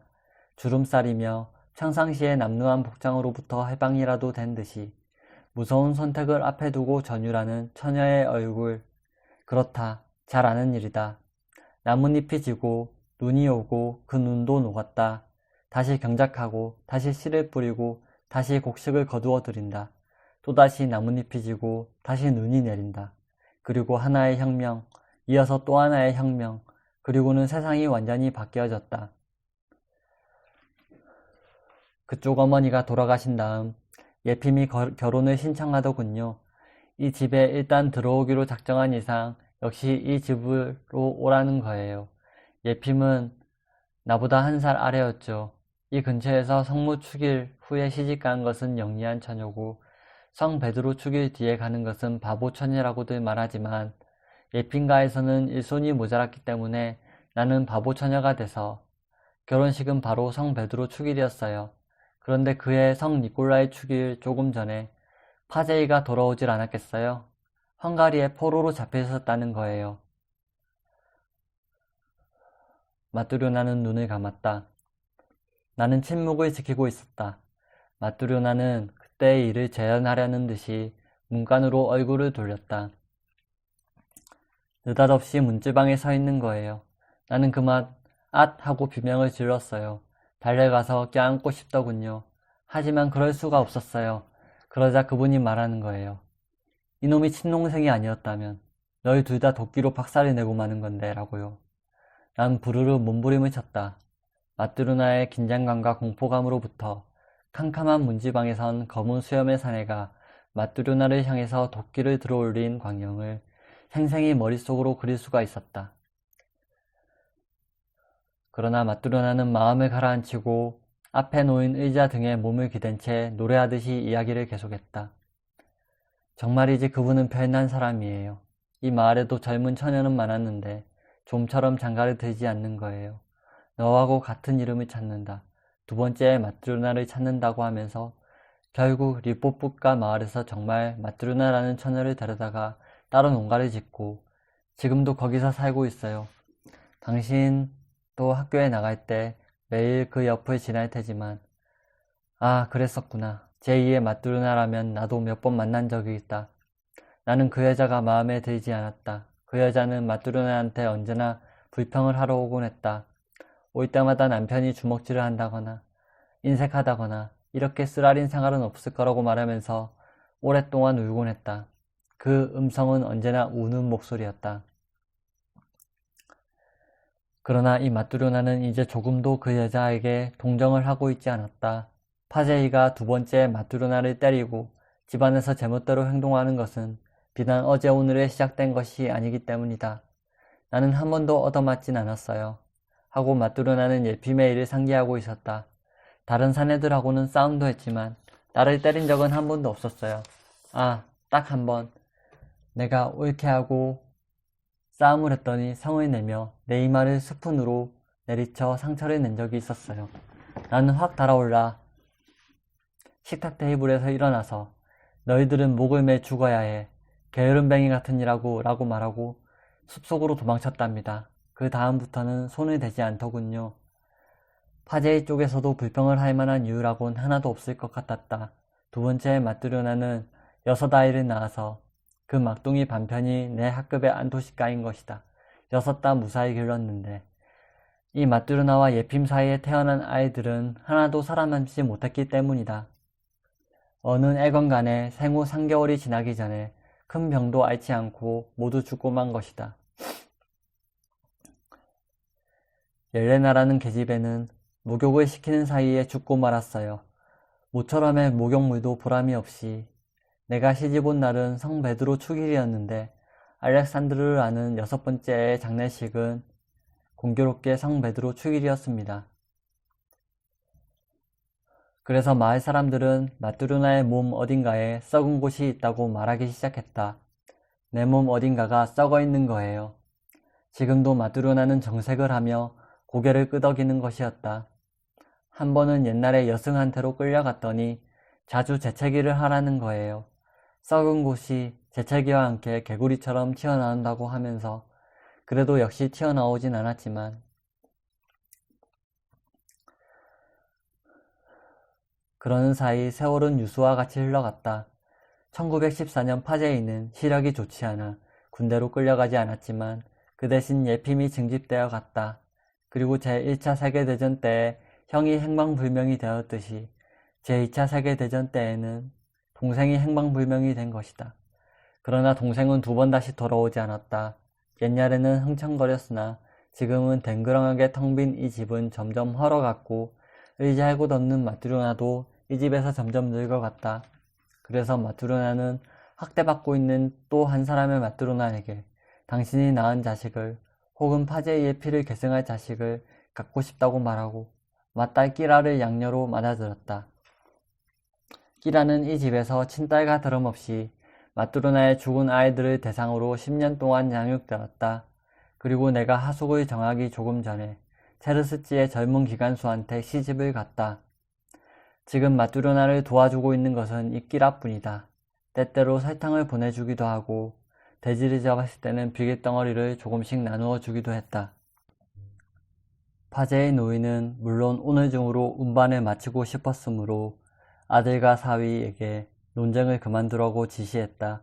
그리하여 급주된 두 번째 썰매는 튼튼한 첫 번째 썰매에 연결되었다. 마뚜루나는 사내들 사이를 분주히 돌아다니면서 썰매에 제목을 실는 일을 거들고 있었다. 문득 바라보니 마뚜르나는 내 동복을 입고 있었다. 제목에 묻어있던 진흙 때문에 동복 소매가 많이 더럽혀져 있었다. 난 화가 나서 마뚜르나를 붙잡고 그 일을 말해주었다. 그 동복은 괴로운 지난날에 내 몸을 녹여준 귀중한 기념품인 것이다. 내가 마뚜르나 바실예브나에게 화를 낸 것은 이번이 처음이자 마지막이었다고 생각한다. 저런 내가 정신이 나갔군 하고 마뚜르나는 당황해하며 말했다. 황급히 나오는 바람에 당신 것을 잘못 입었군요. 미안해요 이그나티치. 그리고는 곧 동복을 벗은 다음 장대에 걸어 말리는 것이었다. 적화 작업이 끝났다. 일을 마친 10명의 안팎의 사내들은 우르르 내 책상 옆을 지나 커튼을 들치고 부엌으로 들어갔다. 되는 대로 마구 컵을 놓는 소리, 때때로 술병과 컵이 마주치는 소리가 부엌으로부터 들려왔다. 이야기 소리가 조금씩 높아지더니 자기 자랑들이 점점 심해져 갔다. 특히 재미있게 자기 자랑을 늘어놓고 있는 사람은 트랙터 운전수였다. 혼탁한 탁주 냄새는 내가 있는 곳까지 풍겨왔다. 그러나 음주는 오래 계속되지 않았다. 너무 어둡기 전에 떠나야 했기 때문이다. 사내들은 부엌에서 나왔다. 트랙터 운전수는 만족해 보였으나 그 얼굴 표정은 잔혹했다. 기관사 사이와 파제이의 저른발이 아들, 그리고 또 한 사람의 조카가 썰매를 따라 체르스집까지 가게 되었다. 다른 사람들은 각자 자기 집으로 흩어져 갔다. 파제이는 지팡이를 휘두르면서 누군가를 따라잡은 후 뭐라고 열심히 이야기하고 있다. 저른발이 아들은 내 책상 앞에 걸음을 멈추더니 담배에 불을 당긴 후 갑자기 나에게 말을 걸어왔다. 자기는 마뚜르나 아주머니를 무척 사랑하고 있으며 얼마 전에 장가를 들어서 최근에 사내 아이를 낳았다고 말했다. 바로 여기까지 말했을 때 밖에서 누가 불러 저른발이 아들은 나가버렸다. 창밖에서 트랙터의 엔진이 으르렁대기 시작했다. 맨 끝으로 칸막이 벽 뒤에서 허둥지둥 마뚜르나가 나왔다. 마뚜르나는 밖으로 나간 사내들의 뒷모습을 바라보고 근심스러운 듯이 설레설레 고개를 저었다. 동복을 입고 머플러를 썼다. 그녀는 문가에서 내게 말했다. 트랙터를 2대 빌렸으면 좋았을걸. 한 대가 고장나도 나머지 한 대로 끌 수가 있으니까. 저것 한 대 가지고는 어떻게 될지 누가 안담? 그러고는 사내들을 쫓아나가 버렸다. 음주와 논쟁과 대소동이 있은 후 인적이 사라진 농가는 이상하리만큼 고요했다. 수없이 문을 여닫았으므로 방 안은 완전히 식어 있었다. 창밖에는 이미 어둠이 깔려 있었다. 나도 동복을 입고 노트를 들여다보기 시작했다. 트럭터의 음향도 멀리 사라졌다. 1시간이 지나고 또 1시간이 지났다. 그리고 또 1시간. 마뚜르나는 돌아오지 않았지만 나는 놀라지 않았다. 썰매를 전송한 후 마샤네 집에라도 놀러간 거겠지. 다시 1시간이 지났다. 그리고 또 1시간. 어둠뿐만 아니라 그 어떤 깊은 정적이 마을을 휩싸고 있었다. 그때는 정적의 원인을 깨닫지 못했지만 저녁 때부터 지금까지 마을에서 오리가량 떨어진 철로 위를 기차가 한 번도 통과하지 않은 것 같았다. 쥐들의 소음은 이제까지 볼 수 없었을 정도로 시끄럽게 느껴졌다. 시간이 감에 따라 쥐들은 점점 더 시끄럽고 뻔뻔스럽게 벽지 뒤를 달리면서 찍찍 울어댔다. 나는 퍼뜩 정신이 들었다. 새벽 1시가 되었는데도 마뚜르나는 아직 돌아오지 않고 있었다. 갑자기 멀리서 소란스러운 사람의 목소리가 들려왔다. 멀지만 그들은 이 집을 향해 다가오고 있는 것 같았다. 예상은 들어맞았다. 이윽고 세차게 문을 두드리는 소리. 낯설지만 거만한 목소리가 문을 열라고 소리친다. 난 회중 전등을 들고 짙은 어둠 속으로 걸어나갔다. 온 마을이 잠들어 어느 창문에서도 불빛은 보이지 않았고 며칠 전부터 녹기 시작한 눈도 전혀 빛을 반사하지 않는다. 나는 문에서 빗장을 벗기고 밖에 사람들을 들어오게 했다. 외투를 입은 4명의 사내가 농가로 들어왔다. 한밤중에 외투를 입은 사내에게 침입당하는 것은 아무리 생각해도 그다지 유쾌한 일은 아니다. 그러나 불빛에서 보니 그중 두 사람의 철도원은 외투를 입고 있었다. 아까 그 트랙터 운전수와 똑같은 얼굴을 한 거만스러운 중년 사내가 물었다. 아주머니는 어디 갔소? 모르겠습니다. 썰매를 끈 트랙터는 이 집에서 나갔겠지? 그렇습니다. 떠나기 전에 여기서 술을 마셨지? 4명의 사내는 스탠드의 불빛이 미치지 않는 어두컴컴한 곳에서 눈을 가늘게 뜨고 주위를 두리번거리고 있었다. 누군가가 체포되었거나 아니면 이제부터 체포될 찰나에 있다. 나는 순식간에 이렇게 판단했다. 무슨 일이 있었습니까? 묻는 말에 대답이나 해. 하지만 술이 취해 떠났지. 여기서 마셨지. 도대체 누가 누구를 죽인 걸까? 그렇지 않다면 2층 방을 이동하는 것이 금지되어 있었던 걸까? 사내들의 태도는 몹시 사나웠다. 단 하나 확실한 것은 만약 여기서 탁주가 발견되면 마뚜르나가 벌을 받을지 모른다는 것이었다. 나는 부엌문 앞으로 뒷걸음질 쳐서 부엌 입구를 몸으로 가로막았다. 정말 모릅니다. 마시는 건 보지 못했습니다. 정말 나는 보지는 못했다. 소리만 들었을 뿐이니까. 그 다음 나는 일부러 난처하다는 듯한 몸짓으로 빙그르 손을 움직여 농가 안을 가리켜 보았다. 서적이며 노트를 비추고 있는 평화로운 스탠드 불빛, 겁에 질린 듯한 무화과 나무의 무리들, 은자에 조잡한 침대, 술을 마신 흔적이라곤 아무데도 없다. 그 사람들도 여기서는 술을 마시지 않았다고 판단한 것 같았다. 여기선 술을 마시지 않은 것 같지만 마신 것만은 틀림없어 이렇게 말하며 그들은 나가려고 했다. 나는 그들을 전송하면서 도대체 무슨 일이 있었는지를 캐내려고 했다. 울타리 근처에서 겨우 한 사람이 중얼거렸다. 그놈들은 모두 산산조각 났어. 아마 주워 모으기도 힘들걸. 또 한 사람이 덧붙였다. 그런 건 문제가 아니야. 21시의 급행이 하마터면 탈선할 뻔한 것이 더 큰 문제지. 그들은 총총걸음으로 사라졌다. 나는 얼빠진 표정으로 농가로 돌아왔다. 그놈들이란 누굴까? 모두라는 건 누구를 가리키는 걸까? 마뚜르나는 대체 어디로 갔을까? 나는 문지방을 넘어 부엌으로 들어갔다. 탁주의 악취가 코를 쿡 찌른다. 마치 싸늘하게 식은 옛 전쟁터 같다. 주인을 잃은 걸상이며 벤치, 떼굴떼굴 구르고 있는 텅 빈 술통, 아직도 약간 남아있는 술병, 수많은 컵, 먹다 남은 청어와 파, 잘리고 뜯겨진 돼지비길. 모든 게 죽어 있었다. 바퀴들만이 조용히 전쟁터를 기어다니고 있다. 그 사람들은 21시의 급행이 어쩌고 저쩌고 말하고 있었다. 그건 무슨 뜻일까? 어쩌면 그들에게 이 부엌을 보여주는 것이 더 좋지는 않았을까? 나는 벌써 동요하고 있었다. 하지만 그런 일을 할 수는 없다. 관리도 아닌 내가 무엇을 어떻게 설명할 수 있느냐 말이다.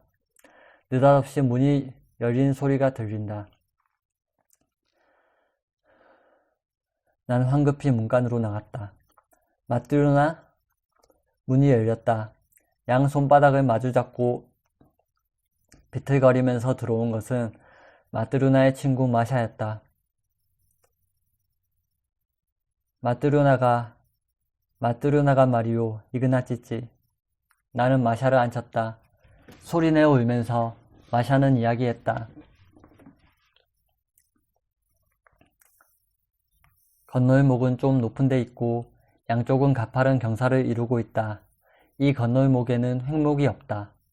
트랙터에 끌린 첫 번째 썰매는 무사히 건널목을 건넜지만 로프가 끊어지는 바람에 급조된 두 번째 썰매는 건널목에 틀어박힌 채 부서지기 시작했다. 이 썰매를 만들 때 파제이는 좋은 제목을 아꼈던 것 같았다. 그래서 첫 번째 썰매를 조금 앞으로 끌어당긴 다음 트랙터는 건널목으로 돌아와서 두 번째 썰매에 다시 로프를 걸려고 했다. 트랙터 운전수와 파제이의 저른발이 아들, 그리고 마뚜르나가 트랙터와 썰매 사이로 들어갔다. 마뚜르나는 왜 그런 일에까지 참견하면서 사내들의 일을 거두려고 했을까? 사내들의 일을 거두는 것은 옛날부터 내려오는 마뚜르나의 나쁜 습성이다. 언젠가도 사납게 날뛰는 말에 끌려 하마터면 호수의 얼음 구멍으로 빠질 뻔한 적이 있다. 그건 그렇고 왜 그런 건널목까지 따라간 걸까? 2층 방을 내주기만 하면 그것만으로도 마뚜르나의 일은 끝난 것인데 끼라의 남편인 기간수는 체르스치 방향으로부터 기차가 오지 않나 감시하고 있었다. 멀리서 보이면 곧 알려주기 위해서였다. 그런데 반대쪽인 또르뽀-프로둑트 역으로부터 연결된 일량의 기관차가 불도 켜지 않고 뒷걸음질 쳐왔다. 왜 불을 켜지 않았는지에 대해서는 알 길이 없다. 기관차가 뒷걸음질 칠 때에는 탄수차에서 석탄가루가 날아와서 기관수에게 거의 뒤가 보이지 않게 했다. 그래서 충돌이 일어났다. 트랙터와 썰매 사이에 있던 세 사람은 산산이 지디겨졌다. 트랙터는 고장나고 썰매는 산산조각이 나고 레일은 휘어지고 일량의 기관차는 탈선했다. 왜 기관차가 오는 소리를 듣지 못했을까요? 트랙터의 엔진 소리 때문에 들리지 않은 거예요.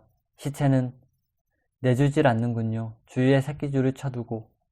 아까 온 사람들이 급행이 어쩌니 저쩌니 하고 말하고 있었습니다만 급행열차는 어떻게 됐습니까? 10시 급행이 바로 그때 또르뽀-프로둑트 역에서 나와 건널목을 향해 달려왔어요. 그러나 탈선한 기관차에서 뛰어내린 기관수 두 사람은 상처를 입지 않고 있었으므로 레일 위에서 손을 흔들어 위험 직전에 급행을 멈출 수 있었던 거예요. 파제이의 조카에도 제목 때문에 약간의 상처를 입었지만 지금 클라프간의 집에 숨어 있어요. 건널목에 있었다는 것이 알려지면 증인으로 끌려가 죄인 취급을 당할 테니까 싫다는 거죠. 끼라의 남편은 상처 하나 안 입었어요. 목을 매 죽겠다고 떠드는 것을 모두가 말렸답니다. 내 탓으로 장모님과 처남을 죽였다면서 우는 거예요. 그 사람은 자진해서 끌려갔어요. 하지만 형무소가 아니라 정신병원으로 끌려가지는 않을지. 아마 마뚜르나는 이미 없다. 다정한 사람은 죽었다. 마지막 날 동복 때문에 나는 마뚜르나에게 화를 내지 않았던가. 적황색으로 그려진 서적시장 포스터의 여인은 즐거운 듯이 미소 짓고 있다. 마샤는 얼마 동안 울고 있었다. 이윽고 평정을 되찾고 돌아가려고 했다. 그러고는 느닷없이 이렇게 물었다. 이그나 찌찌, 저 회색 스웨터가 있었지요. 마뚜르나에. 죽으면 우리 집 따니까에게 준다고 말했던 거 기억하세요? 어스름 속에서 마샤는 희망 어린 표정으로 나를 바라보았다. 내가 있기라도 하면 큰일이라는 듯이. 그러나 나는 기억하고 있었다. 네, 그렇게 말했었죠. 그럼 지금 가져가도 괜찮을까요? 내일 아침만 되면 친척들이 많이 모일 테니 얻어가지 못할지도 몰라요. 그러고는 다시 애원하듯이 나의 얼굴을 바라보았다. 반세기에 걸친 마뚜르나의 벗, 이 마을에서 마뚜르나를 진심으로부터 사랑하고 있던 단 한 사람의 여인. 아마 그래도 괜찮으리라. 좋아요, 가져가세요 하고 나는 허락했다. 마샤는 장롱을 열고 스웨터를 끄집어내어 그것을 옷자락 밑에 감추고 떠나갔다. 쥐들은 마치 뭔가에 찔리기라도 한 듯이 벽을 따라 다름질치고 있었다. 초록색 벽지는 쥐의 등에 눌려서 파도처럼 넘실거렸다. 내일은 학교에 나가야 한다. 벌써 새벽 2시가 지나 있었다. 지금 내가 해야 하는 것은 단 하나. 문에 자물쇠를 잠그고 잠드는 일이다. 마뚜르나는 돌아오지 않을 것이기 때문에 자물쇠를 잠가야 하는 것이다. 불을 끄지 않고 자리에 누웠다. 쥐들은 찍찍 울고 거의 신음소리에 가까운 소리를 내면서 계속 달리고 있었다. 피로에 지쳐 마비된 두뇌를 이따금씩 가느다란 진동이 줄다름쳤다. 그건 눈에 보이지 않는 마뚜르나가 몸부림을 치며 자기 집에 작별 인사를 고하는 목소리가 아닐까. 돌연 어두컴컴한 문지방 위에 검은 수염과 젊은 날의 파제이가 도끼를 치켜들고 서 있는 모습을 본 것 같았다. 내가 친동생이 아니었다면 너희 둘 다 도끼로 박살을 내고 말았을 거다. 그 무서운 말은 40년 동안 낡은 손도끼처럼 이 집 한 구석에 늘어져 있었던 것이다. 그리고 마침내 그 도끼는 내려쳐진 것이었다.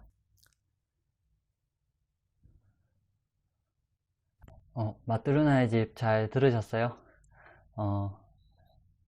저는 이 소설 읽으면서 솔제니친이 참 좋은 작가라고 생각했고, 일단 되게 재밌다고 생각했어요.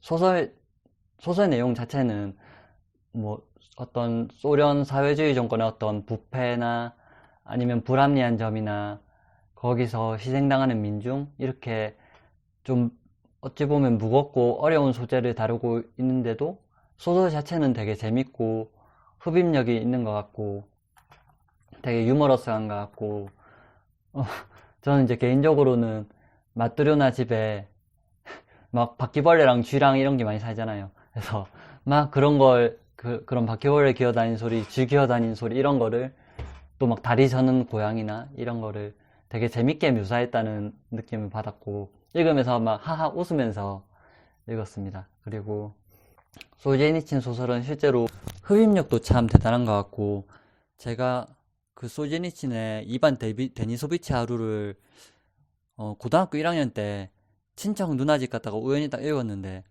딱 그냥 펴고 그게 막 세계문학 전집 이런 거였는지도 모르고 그냥 편 자리에서 후루룩 다 읽었던 기억이 나요. 제가 막 책을 고등학교 때 책을 막 많이 읽던 사람도 아니고 막 그렇게 어려운 책을 읽던 사람도 아닌데 앉은 자리에서 그렇게 고등학생이 소설을 읽은 거 보면 참 이분이 얼마나 소설을 재밌게 쓰시는가를 알 수 있는 것 같습니다. 그리고 어, 되게 훌륭한 작품들이 그런 것처럼 이 작가가 어떤 주장하고자 하는 바나 말하고자 하는 바를 작가가 막 이것이다 저것이다 라고 직접적으로 말하는 게 아니라 그냥 읽다 보면 자연스럽게 아 이런 게 중요하다는 걸 말하고 있다는 걸 자연스럽게 알게 된 것 같아요. 그래서 작중에 등장하는 등장인물들의 어떤 대사나 인품이나 이런 거에서 작가의 세계관이나 가치관이나 이런 것들이 자연스럽게 녹아나는 것 같고 그 글 쓴 사람이 서 있는 지점이 있잖아요. 입장이 있는데 이 사람은 그냥 어떤 지식인으로서 한 발짝 떨어져서 소련 내부 사회를 좀 막 객관적이고 냉정하게 관찰하는 입장이기보다는 그냥 제가 느낄 때는 이 사람 자체가 정체성이 민중이고 민중 안에 들어있다 이런 느낌을 전 좀 받았는데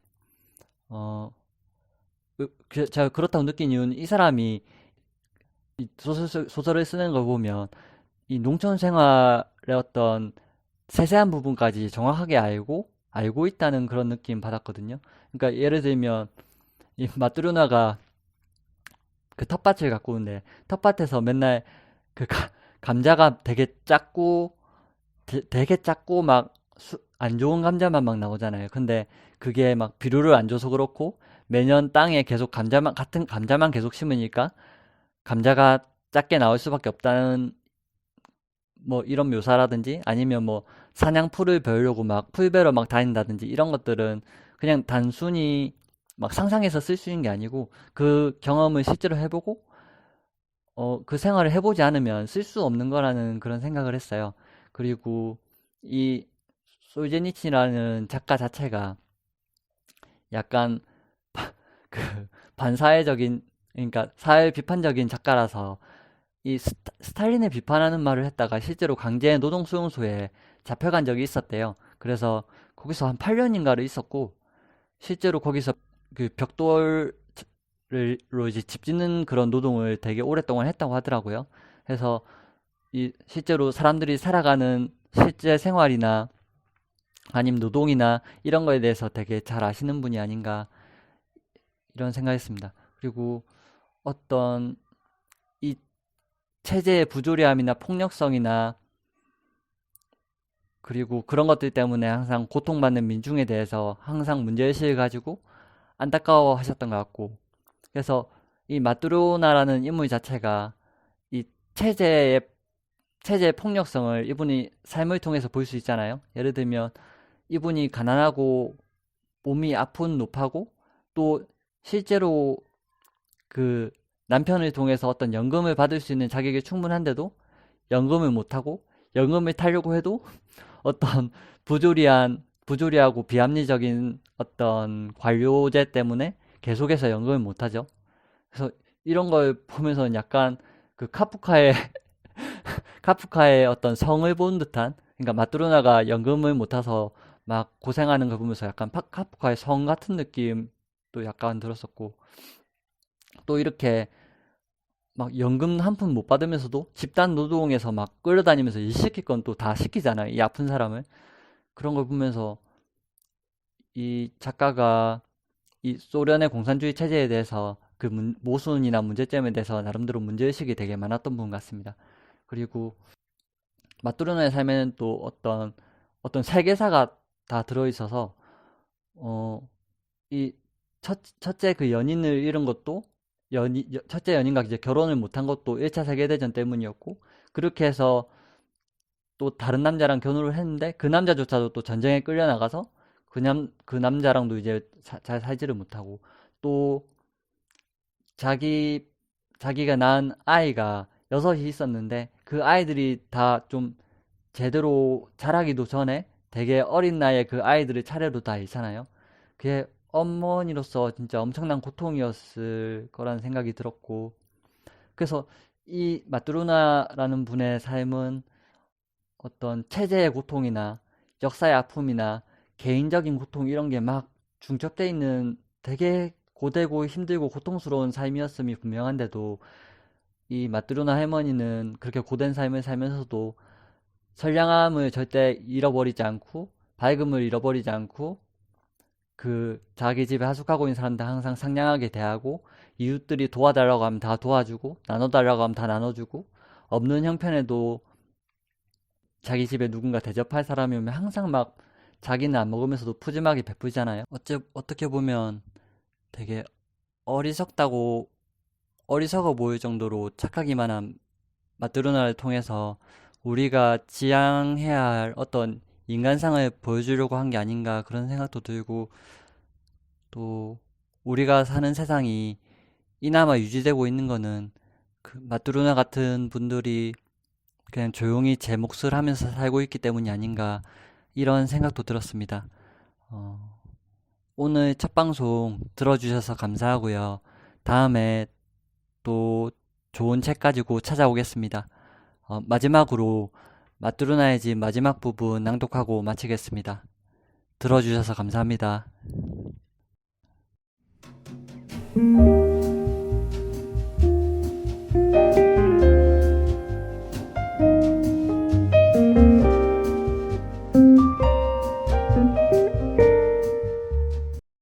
새벽녘의 여자들은 마뚜르나의 시체의 나머지를 썰매에 싣고 더러운 자루를 덮은 다음 건널목으로부터 운반해 왔다.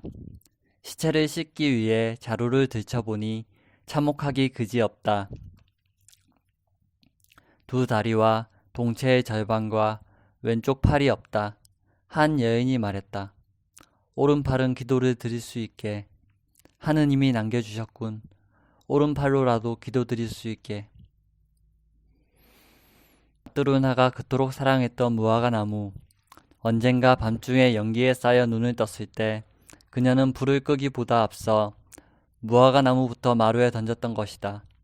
무화과 나무가 연기에 상하지 않도록. 그토록 사랑하던 무화과 나무는 모두 바깥으로 운반되었다. 마루도 깨끗이 씻겨졌다. 그을려서 잘 보이지 않는 마뚜르나의 거울은 손으로 짠 폭넓은 낡은 천으로 덮여졌다. 화려한 포스터 2장은 벽에서 뜯겨지고 나의 책상도 이동되었다. 창문역과 성상 밑에 걸상이 놓여지고 그 위에 아무 장식도 없는 관이 놓여졌다. 마뚜르나는 관 속에 누워 있었다. 처참한 몸체는 정결한 시트로 덮여지고 머리는 하얀 스커트로 둘러져 있었으나 그 평온한 표정을 띤 순진스러운 얼굴은 사자의 얼굴이라기보다는 오히려 생자의 얼굴에 가까웠다. 마을 사람들이 고인을 보려고 찾아왔다. 여자들은 아이들을 데리고 와서는 죽은 사람의 얼굴을 들여다보았다. 울음소리가 터지면 그저 호기심에 들었던 여자들까지도 마치 코러스의 반주처럼 문간과 벽 옆에서 곡을 했다. 남자들은 모자를 벗고 묵묵히 부동 자세로 서 있었다. 마뚜르나의 집은 봄에까지 파괴되고 말았으므로 나는 거기서 얼마 머지않은 시누이의 집으로 이사를 갔다. 그녀는 기회 있을 때마다 마뚜르나의 추억담을 조금씩 이야기해 주어서 나는 고인에 대한 새로운 측면을 알게 되었다. 예핌은 마뚜르나를 사랑하지 않았어요. 나는 문화적인 복장을 한 여자가 좋아. 그녀의 옷을 보라고. 그야말로 시골뜨기지 뭔가 하고 말하곤 했어요. 그렇게 옷에 돈을 들이기가 싫다면 마음대로 해 하면서 여분의 돈을 모조리 마셔버린 적도 있었답니다. 나하고 함께 거리로 돈벌이를 나가면 언제나 색시집에 들르곤 했지요. 마뜨르나에게는 돌아가고 싶어 하지 않았어요. 마뜨르나에 대한 비평은 모두 좋지 않은 것들 뿐이었다. 우선 외모가 단장하지 못했고 가구를 갖추려고도 하지 않았고 전체적으로 보아 어딘지 모르게 얼빠진 사람 같았다. 사료를 주기 싫어해서 돼지를 기르지도 않았다. 그런데 바보처럼 사람만은 좋아서 남에게 무료 봉사만 해주었다. 쟁기로 야채밭을 일굴 때 거들어줄 사람이 없어졌다는 것이 마뜨료나를 회상하는 가장 큰 실말이었다. 그리고 마뜨료나의 성의와 소박함을 인정하긴 해도 시누이는 옳게 말을 할 때면 분명히 멸시 어린 동정의 어조로 바뀌는 것이다. 이런 말을 듣고 시누이의 좋지 않은 비평을 듣고 처음으로 나는 눈앞에 마뜨루나의 모습이 떠올랐다. 같은 지붕 밑에 살고 있으면서도 끝내 이해할 수 없었던 그 마뜨루나의 모습이 정말이다. 어느 농가에서도 돼지를 기르고 있다. 그러나 마뜨루나의 집에는 돼지가 없었다. 먹는 것 외에는 아무것도 모르는 식충이 돼지. 거기에 사료를 주는 것처럼 간단한 일이 또 어디 있겠는가. 하루 3번 먹이를 끓여주고 여러 가지 시중을 해준 끝에 도살에서 비계를 잘라낸다. 그러나 마뜨류나는 그런 짓을 하지 않았다. 가구를 갖추려고도 하지 않았다. 그건 다시 말해서 악착같이 돈을 저축해서 물건을 산 다음 그 물건을 인간의 생명보다도 소중히 한다는 것이 아니겠는가. 고운 옷도 원치 않았다.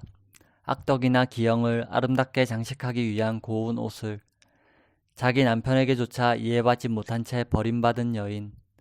6자식을 차례차례 잃었지만 선량 그대로의 그 성격은 결코 잃은 적이 없는 여인. 동생이나 시누이하고는 너무나도 동떨어진 생애를 보낸 여인. 남을 위해 무료 봉사를 하는 얼빠진 바보 같은 여인.